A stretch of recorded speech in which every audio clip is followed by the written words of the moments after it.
Hello students. तो पिछले class में हम लोग बात कर रहे थे कि कैसे इलेक्ट्रिकल सर्किट को सॉल्व करते हैं। ठीक है, सीरीज और पैरेलल कॉम्बिनेशन में कैपेसिटर जुड़ा हुआ है और हम लोग उसको सीरीज पैरेलल कॉम्बिनेशन के प्रॉपर्टी से सॉल्व कर रहे हैं। ठीक है, फिर ये हम लोग देखें कि एक लूप में जितना भी चीज रहता है सब सीरीज में रहता है। अब एक टाइप का सिस्टम होता है पैरेलल प्लेट्स का सिस्टम। जैसे अगर दो प्लेट लगा हुआ है, ठीक है, दो प्लेट अगर लगा हुआ है तो वो एक कैपेसिटर, पैरेलल प्लेट कैपेसिटर। अगर दो से ज्यादा प्लेट ऐसे लगा हुआ है पैरेलली तो वो सिस्टम भी कैपेसिटर का सिस्टम है, उसमें एक से ज्यादा कैपेसिटर है। ऐसे सिस्टम का अगर हम लोग को कैपेसिटेंस निकालने के लिए बोला जाए तो हम लोग कैसे कैलकुलेट करते हैं। देखो,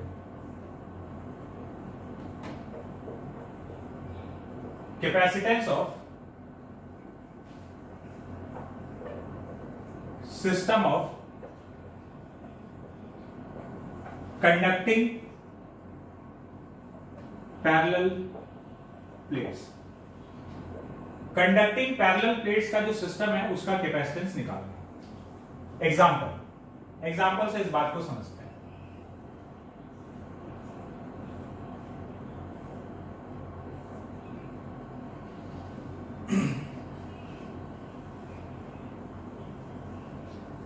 ये 5 प्लेट है और ये कुछ इस तरह से कनेक्टेड है।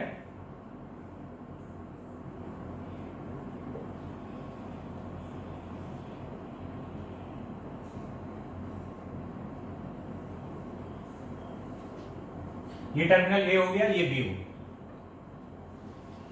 ये टोटल 5 प्लेट्स है 1 2 3 4 5 और ये इस तरह से कनेक्टेड है। Find capacitance of the system between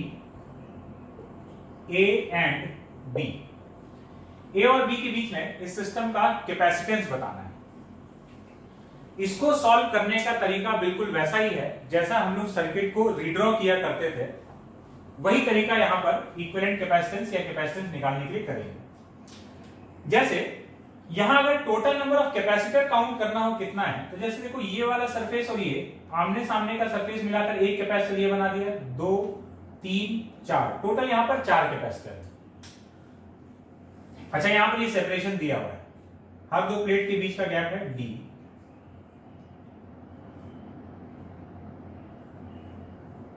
और ये वाला गैप है d/2। ठीक है, ऐसा कुछ दिया हुआ है। इक्विवेलेंट निकालना है। प्लेट एरिया दिया हुआ है, A0 इज प्लेट एरिया। अब हम लोग क्या कर रहे हैं कि जैसे यहां का कैपेसिटेंस देखें तो इन दोनों के बीच कैपेसिटेंस कितना हो जाएगा, ε0 A0 अपॉन d। इसको हम मान ले रहे हैं C। अगर ये C मान लिए तो यहां कैपेसिटेंस C हो गया इन दोनों के बीच, यहां भी C हो गया, यहां भी C हो गया, और यहां पर 2C हो जाएगा इन दोनों के बीच। क्यों? क्योंकि D की जगह क्या आ जाएगा, d/2। ये टोटल 4 कैपेसिटर है, 3 C वाला है और एक 2C वाला है।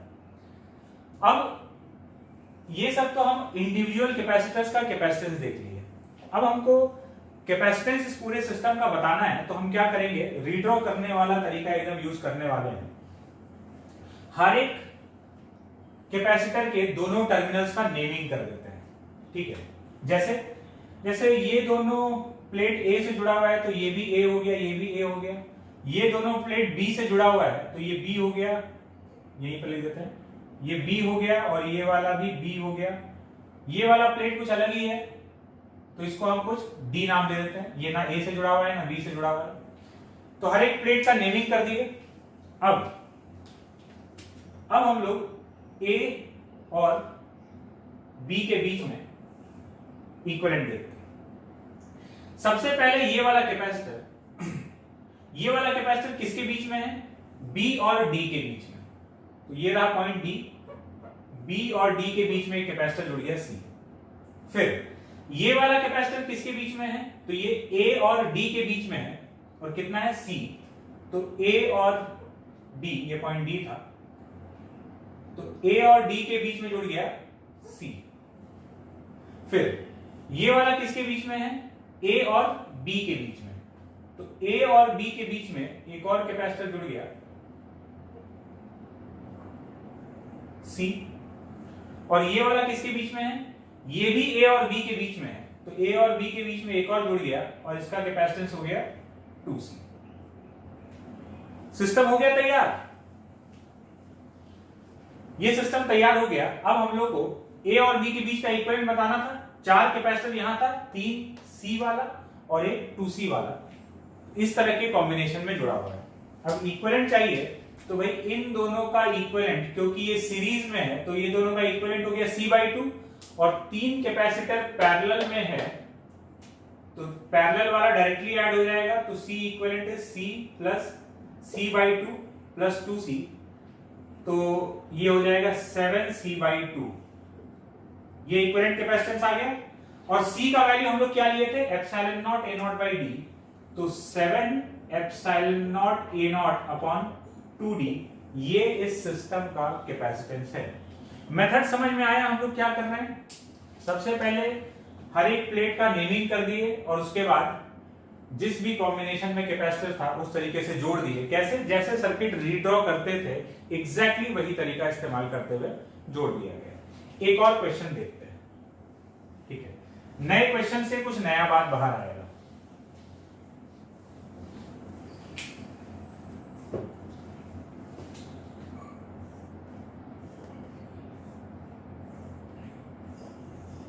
सपोज इस तरीके से है,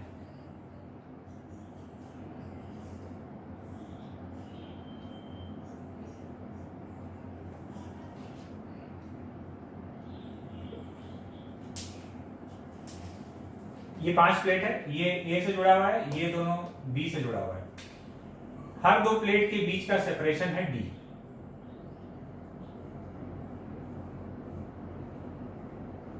सवाल वही है, find capacitance of the system between A and B। Solve करते हैं। देखो, अगर हम epsilon not A0 upon D को C बोल रहे हैं तो एक कैपेसिटर यहां पर ये C हो गया, ये भी C और ये भी C। ये 4 कैपेसिटर है, चारों C के बराबर है। टर्मिनल्स का नेमिंग, ये दोनों B से जुड़ा है तो ये B हो गया, ये वाला भी B हो गया। ये A से जुड़ा है तो ये A हो गया। ये A और B किसी से नहीं जुड़ा हुआ है, इसको D बोल देते हैं। ये भी A और B किसी से नहीं जुड़ा हुआ है, इसको E बोल देते हैं। सारे प्लेट्स का नेमिंग हो गया। अब रीड्रॉ कर लेते हैं। ये हो गया A, इधर हो गया B। पहला कैपेसिटर किसके बीच में है? A और B के बीच में। A और B के बीच में। यहां से एक बात अपने को बढ़िया सा पता लगने वाला है। ये वाला कैपेसिटर किसके बीच में है? ये वाला A और D के बीच में है। तो A और D के बीच में, तो D एक नया पॉइंट ले लिए, ये D ले लिए, ये हो गया। ये वाला किसके बीच में? ये B और D के बीच में है, ये B और D के बीच में हो गया C। और ये वाला किसके बीच में है? ये B और E के बीच में, तो एक नया पॉइंट आ गया E, ये हो गया C। बन गया सर्किट। अब हम लोग को बताना है इक्विवेलेंट कैपेसिटेंस कितना है। देखो, ये दोनों सीरीज में, उसके साथ में ये पैरेलल में। ये वाला जो कैपेसिटर दिख रहा है ना, ये एक तरफ तो B से जुड़ा हुआ है लेकिन दूसरी तरफ इसका एंड हवा में है, ये A से किसी भी तरीके से कनेक्टेड नहीं है। और जब भी तुम सर्किट ड्रॉ कर रहे हो और तुमको ऐसा कुछ दिख रहा है, मतलब ये वाला कैपेसिटर सर्किट का हिस्सा ही नहीं है, क्योंकि जब तक वो दूसरे एंड पे जुड़ेगा नहीं तब तक ये अपने सर्किट में काउंट नहीं होगा। तो कभी भी ऐसा दिख रहा है तो इसको हटा देंगे, ये नहीं था, है ना, इसका कोई मतलब ही नहीं था। तो ये हट गया। तो ये दोनों हुआ सीरीज में, यही बात अपने को यहां सीखने को मिला है। तो सीरीज में ये हो गया C/2 और C पैरेलल में है, तो C equivalent C/2 plus C, ये हो गया 3C/2।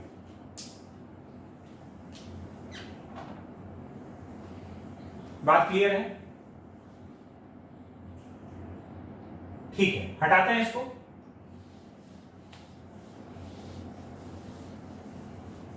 अब देखो इसमें और क्या पूछ सकता है, ऐसा पैरेलल प्लेट सिस्टम देकर और क्या कैलकुलेट करा सकता है, एक क्वेश्चन हम लोग करके देखते हैं।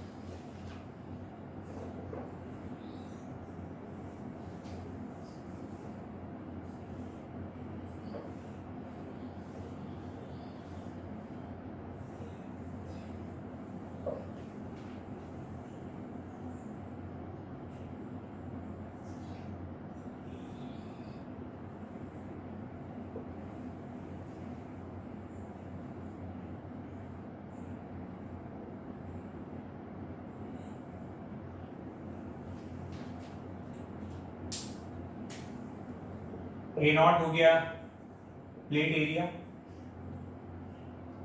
हर दो प्लेट के बीच का गैप D है। फाइंड, और इसको यहां से बैटरी से कनेक्ट कर दिया गया। अब सवाल पूछा जा रहा है find charge on each surface. हम लोग को कैलकुलेट करना है charge on each surface. Solve करते हैं।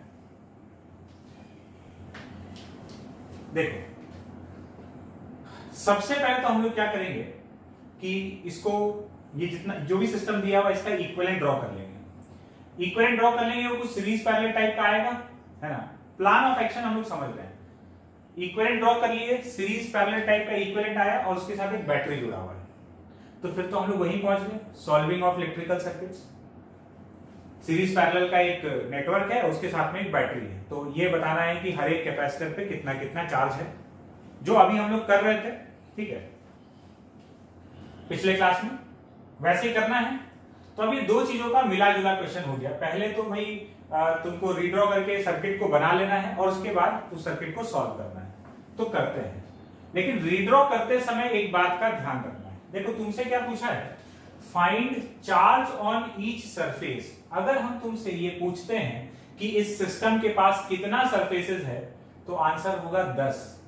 5 प्लेट है, हर एक प्लेट के पास 2 सरफेस, 1 2 3 4 5 6 7 8 9 10, टोटल ये 10 सरफेसेस है।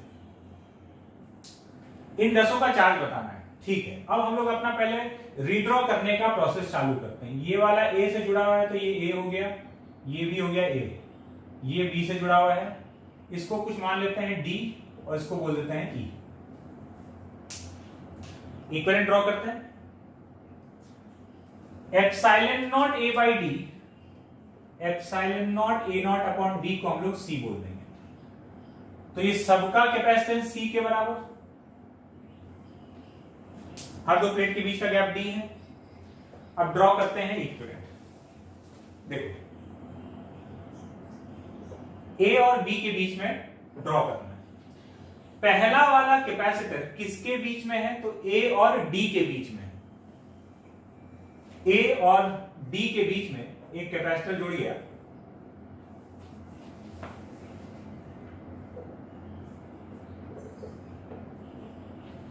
इसका कैपेसिटेंस है सी। एक चीज ध्यान रखना है, ये वाला जो कैपेसिटर है ये कौन कौन से सरफेस से बना है, सरफेस नंबर 2 और 3, ये आमने सामने का सरफेस मिलकर ये कैपेसिटर बना रहा है। तो 2 और 3, 2 किससे जुड़ा हुआ है, ए से, और 3 किससे जुड़ा हुआ है, डी से।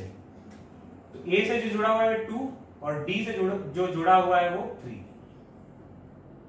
तो ये 2 और 3 मिलकर एक कैपेसिटर बन गया। उसके बाद ये चीज ध्यान रखना, हम लोग को इस तरह से नंबरिंग करते चलना है। ये वाला कैपेसिटर किससे मिलकर बना है, पहले तो किसके बीच में है, डी और ई के बीच में है, तो डी और ई के बीच में एक और कैपेसिटर जुड़ गया, ये हो गया कैपेसिटेंस सी। और ये 4 और 5 से मिलकर बना है, तो इन दोनों में से एक 4 होगा एक 5 होगा। कौन सा 4 है, जो डी से जुड़ा हुआ है वो 4 है, तो ये 4 और ये वाला 5। बात क्लियर है। उसके बाद अगला कैपेसिटर किसके बीच में जुड़ा हुआ है, अगला कैपेसिटर ई और बी के बीच में जुड़ा हुआ है, कितना है, उसका कैपेसिटेंस भी सी है।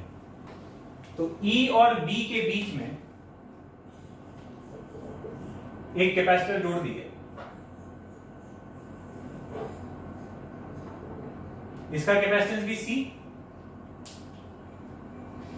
E और B के बीच में, और ये 6 और 7 से मिलकर बना है, तो 6 जुड़ा हुआ है E से और 7 जुड़ा हुआ है B से, तो 6 E से जो जुड़ा हुआ है 6 और B से जो जुड़ा हुआ है 7, 6 और 7, ठीक है। चौथा कैपेसिटर है A और B के बीच में, तो A और B के बीच में एक कैपेसिटर जोड़ दिए, इसका कैपेसिटेंस भी है C, ठीक है, इसका कैपेसिटेंस भी C है, और ये A और B से जुड़ा हुआ है, 8 और 9 से मिलकर बना है, 8 B से अटैच्ड है और 9 A से, तो जो A से जुड़ा हुआ है वो 9 नंबर है, मतलब A से जुड़ा हुआ ये वाला प्लेट है, ये 9 हो गया और ये वाला 8 हो गया। ये 8 सरफेसेस 2 से लेकर 9 तक कैपेसिटर में कंट्रीब्यूट कर रहा है, 1 और 10 आउटर सरफेसेस है, ये दोनों कैपेसिटर बनाने में कोई भी कंट्रीब्यूशन नहीं दे रहा है, ये हो गया। और यहां से जुड़ गया एक बैटरी,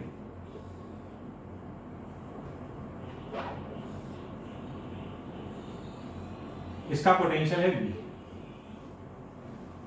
अब हमको हर एक सरफेस का चार्ज बताना है, तो सरफेस के करस्पॉन्डिंग यहां प्लेट्स है 2 से लेकर 9 तक, 1 और 10 आउटर सरफेस है, ये और ये कैपेसिटर में कंट्रीब्यूट नहीं कर रहा है, तो Q1 और Q10 ये तो डेफिनेटली 0 है, उस पर तो कभी चार्ज आएगा ही नहीं, खाली 2 से लेकर 9 तक के सरफेसेस पर चार्ज आने वाला है। बात क्लियर है? अब कैसे? अब तुम्हारे पास ये 4 कैपेसिटर है, सीरीज पैरेलल का कॉम्बिनेशन है, इसको सॉल्व कर लो। तो भाई इन तीनों कैपेसिटर का इक्विवेलेंट, ये तीनों का इक्विवेलेंट कितना हो गया? C/3, ठीक है। तो यहां चार्ज कितना आ जाएगा? C/3 है, ये पूरा V पोटेंशियल से जुड़ा हुआ है, इसका कैपेसिटेंस C है, ये भी V पोटेंशियल से जुड़ा हुआ है, तो यहां चार्ज आ गया Q, कितना आ जाएगा? C इक्विवेलेंट इंटू V, तो यहां का C इक्विवेलेंट हो गया C/3, तो CV/3 चार्ज आएगा, सीरीज में है तो सब पे सेम चार्ज रहने वाला है, कितना? CV/3 minus CV/3, CV/3 minus CV/3, CV/3 minus CV/3, इसका कैपेसिटेंस C है, तो इस पे चार्ज कितना आ जाएगा? V पोटेंशियल डिफरेंस के अक्रॉस डायरेक्टली जुड़ा हुआ है, तो CV चार्ज आ जाएगा, तो इधर प्लस CV और यहां माइनस CV, ये लेफ्ट टर्मिनल पॉजिटिव है और राइट नेगेटिव है। इस तरीके से चार्ज अलग अलग कैपेसिटर्स पे आ गया। अब हमसे जो भी पूछा हो, हमसे बोला था कि बताओ हर एक सरफेस का चार्ज कितना है, तो भाई Q1 और Q10 तो 0, Q2 plate number 2 CV/3, Q3 minus CV/3, दिख रहा है क्या? फिर Q4 CV/3, Q5 minus CV/3, Q6 CV/3, Q7 minus CV/3, Q8 minus CV and Q9 CV, और Q1 और Q10 तो 0 है। अब तुमसे अगर हम बोलते हैं कि बताओ सरफेस नंबर 4 का चार्ज कितना है, तो सरफेस नंबर 4 ये रहा, सरफेस नंबर 4 का चार्ज मतलब यहां पर ये CV/3। हम बोले कि ऊपर से तीसरे प्लेट का टोटल चार्ज, तो ऊपर से पहला प्लेट, दूसरा प्लेट, तीसरा प्लेट, इसका टोटल चार्ज मतलब 5 और 6 का चार्ज, 5 और 6 माइनस CV/3 प्लस CV/3 0, ये देखो Q5 प्लस Q6 0। तो ऐसे किसी भी प्लेट या किसी भी सरफेस का चार्ज पूछेगा तो हम लोग बता देंगे। तो ये जो कॉम्बिनेशन है, ये जो क्वेश्चन है, ये दो चीजों का कॉम्बिनेशन हो गया। एक तो तुमको इसमें कंडक्टिंग पैरेलल प्लेट सिस्टम का इक्विवेलेंट कैपेसिटेंस भी निकालना है रीड्रॉ करके, और उसके बाद सर्किट को सॉल्व भी करना है। बात क्लियर है? ठीक है, हटाते हैं इसको।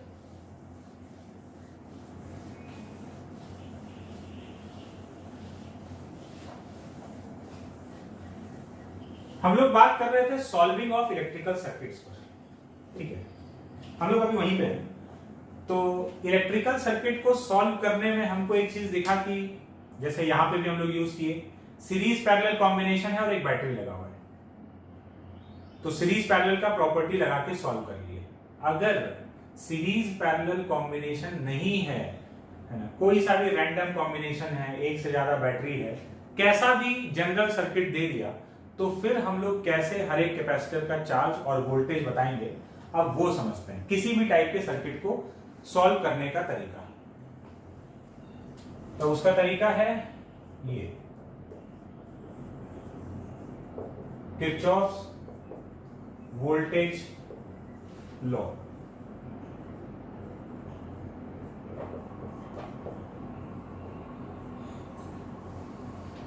किरचॉफ वोल्टेज लॉ, केवीएल, इसको लूप लॉ भी कहा जाता है, कई बार इसको लूप लॉ भी बोल देते हैं शॉर्ट में से, क्योंकि ये लूप के लिए हम लोग लगाने वाले हैं। अब ये है क्या, किरचॉफ वोल्टेज लॉ बोलता है समेशन V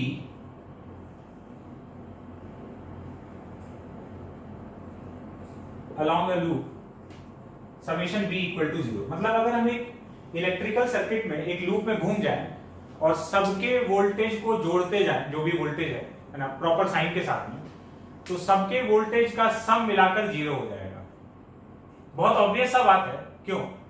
क्योंकि जिस पॉइंट से, लूप का मतलब है कि जहां से स्टार्ट हुए हम लोग वापस वहीं आ रहे हैं, तो वापस वहीं आ रहे हैं, तो हम सबका पोटेंशियल डिफरेंस अगर ऐड करते जाएंगे तो मेरा इनिशियल और फाइनल पॉइंट सेम हो गया है।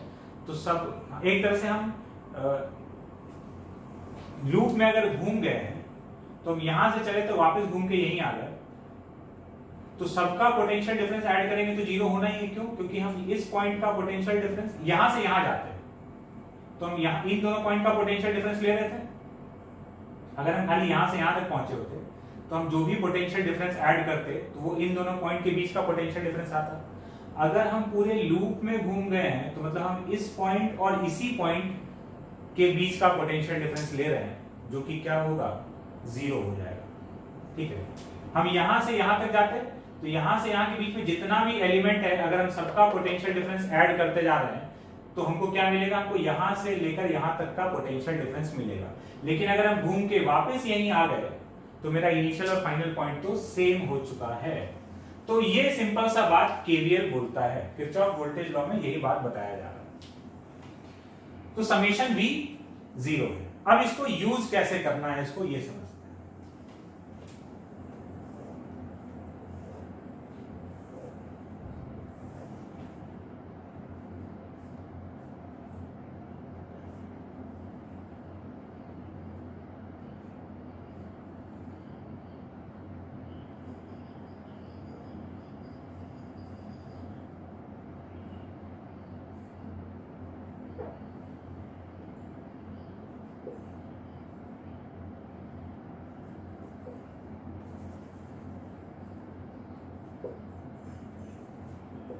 V1 C1,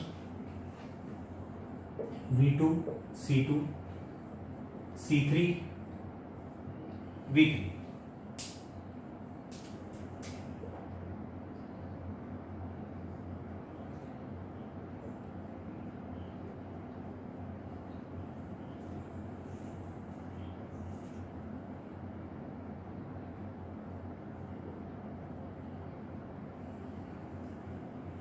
सपोज ये लूप दिया हुआ है, ये लूप तुमको गिवन है, ठीक है, ये ऐसे जो एक्सटेंड हो रहा है, मतलब एक बहुत बड़ा सा सर्किट होगा और भी कहीं कहीं से ये जुड़ा हुआ है, एक बहुत बड़ा सा सर्किट का जाल है, उसमें से हम उस सर्किट का एक लूप निकाल कर यहां देख रहे हैं, है ना। और इसमें हर चीज तुमको गिवन है कि ये कैपेसिटर ऐसे लगा हुआ है, इस पे चार्ज Q1 माइनस Q1 है ना, यहाँ प्लस Q1 माइनस Q1, ये पूरा तुमको गिवन है। कहां से आया, तो ये दिया हुआ है ना, ये कहां से आया इसके बारे में नहीं सोचना है। अगर तुमको ऐसा सिस्टम गिवन है, अगर ऐसा दिया हुआ है, तो केवीएल कैसे यूज करना है वो समझना है, ठीक है। तो ये कैपेसिटर और बैटरीज का कुछ अरेंजमेंट है, इस तरह से कुछ पॉजिटिव नेगेटिव सब पे चार्ज आया हुआ है। अब केवीएल कैसे अप्लाई करना है इसको समझो। ये point A B C D, तो ये किसी बहुत बड़े नेटवर्क का खाली एक लूप हम लोग निकाले हैं। इस तरह से ये एक्सटेंड हो रहा है, मतलब आगे और कहीं कहीं जुड़ा होगा, बड़ा सा नेटवर्क बना है। हम लोग अप्लाई कर रहे हैं KVL in loop A B C D A B C D नहीं, ए बी सी डी ए, घूम फिर के वापस वहीं पहुंचना है। अब तुम इसमें क्लॉकवाइज भी घूम सकते हो और एंटी क्लॉकवाइज भी घूम सकते हो, हम घूम रहे हैं क्लॉकवाइज। ठीक है, कैसे लिखना है देखो। कैपेसिटर के अक्रॉस पोटेंशियल डिफरेंस लिखना होगा तो V equal to Q by C, और बैटरी के अक्रॉस पोटेंशियल डिफरेंस जो उसका वोल्टेज है। नियम ये कहता है अगर तुम चल रहे हो, ऐसे घूम रहे हो, अगर वोल्टेज बढ़ा तो प्लस में लिखोगे और घटा तो माइनस में लिखोगे। जैसे हम यहां से चलते हुए आगे गए, हमको क्लॉकवाइज घूमना है, तो हम यहां से गए, इधर से इधर गए, इधर से इधर गए, तो जब हम ऐसे जा रहे हैं तो नेगेटिव टू पॉजिटिव गए, माइनस से प्लस गए, मतलब पोटेंशियल बढ़ा, पोटेंशियल बढ़ा तो प्लस में लिखेंगे। कितना लिखेंगे? कैपेसिटर के across potential difference V equal to Q by C, मतलब Q1 बाई C1। इसका potential difference Q1 by C1 plus की माइनस, तो भाई नेगेटिव से पॉजिटिव में गए तो बढ़ा। ठीक है, यहां पहुंच गए। अब यहां से यहां जाएंगे तो इसके अक्रॉस पोटेंशियल डिफरेंस तो V1 है, प्लस की माइनस, तो देखो हायर पोटेंशियल से कूद के लोअर पे गए, तो हायर से लोअर पे गए हैं तो घटा है, प्लस से माइनस में गए हैं घटा है, घटा है तो माइनस V1। समझ गए? इसी तरीके से करना है। यहां पहुंच गए, अब यहां से नीचे जा रहे हैं तो यहां से यहां है, तो फिर से प्लस से minus, higher potential to lower potential, घटा कितना? V3 घटा, तो घटा तो माइनस। फिर यहां से होते हुए यहां पहुंचे, अब यहां से यहां जाएंगे तो इसके अक्रॉस पोटेंशियल डिफरेंस कितना? V equals to Q by C, मतलब Q3 बाई C3। सवाल ये है कि प्लस की माइनस, तो भाई नेगेटिव से पॉजिटिव गए हैं, नेगेटिव से पॉजिटिव गए हैं मतलब बढ़ा है, बढ़ा है तो प्लस। यहां पहुंच गए, फिर यहां से यहां गए तो बैटरी के नेगेटिव टर्मिनल से पॉजिटिव या बैटरी के लोअर पोटेंशियल से हायर की तरफ गए हैं तो बढ़ा है, बढ़ा है तो प्लस में V2, प्लस V2। और फिर यहां से यहां गए, यहां से यहां गए तो पॉजिटिव, ये पॉजिटिव चार्ज है नेगेटिव, तो पॉजिटिव प्लेट से नेगेटिव की तरफ जा रहे हैं, तो पॉजिटिव से नेगेटिव में गए है ना, तो डिक्रीज हो गया, पॉजिटिव मतलब हायर, नेगेटिव मतलब लोअर, तो पॉजिटिव से नेगेटिव की तरफ गए, हायर पोटेंशियल से लोअर पोटेंशियल घट गया, कितना घटा? Q2 बाई C2, तो minus of Q2 by C2, और घूम फिर के पहुंच गया ये पॉइंट पर, तो इन सब के पोटेंशियल का सम किसके बराबर? 0 के बराबर। इस तरीके से केवीएल अप्लाई करना है। इस तरीके से हम लोग किरचॉफ वोल्टेज लॉ को अप्लाई करते हैं। बात क्लियर है? करना क्या है? लूप में घूमो, ठीक है, और जब लूप में घूम रहे हो तो पोटेंशियल अगर बढ़ रहा है, बढ़ेगा कब? जब तुम नेगेटिव से पॉजिटिव जाओगे। नेगेटिव से पॉजिटिव गए तो बढ़ा, बढ़ा तो प्लस कर दो, और पोटेंशियल घटा तो माइनस कर दो। घटेगा कब? जब तुम पॉजिटिव से नेगेटिव की तरफ जाओगे, मतलब हायर पोटेंशियल से लोअर पोटेंशियल की तरफ जा रहे हो तो घट रहे हो। तो इस तरीके से हम लोग केवीएल को अप्लाई कर सकते हैं। अब इस मेथड से हम लोग अब कैसा भी सर्किट दिया हो उसको हम लोग सॉल्व कर सकते हैं। ठीक है, सीरीज पैरेलल है चाहे नहीं, उससे कोई फर्क नहीं पड़ता। अच्छा, सीरीज पैरेलल होता है तो उसको तो हम लोग सीरीज पैरेलल वाले तरीके से निपटा देते हैं। बाकी कोई भी सर्किट होगा तो वहां हम लोग केवीएल को यूज कर सकते हैं। अब कैसे करना है, एक क्वेश्चन में इसको अप्लाई करके देखते हैं।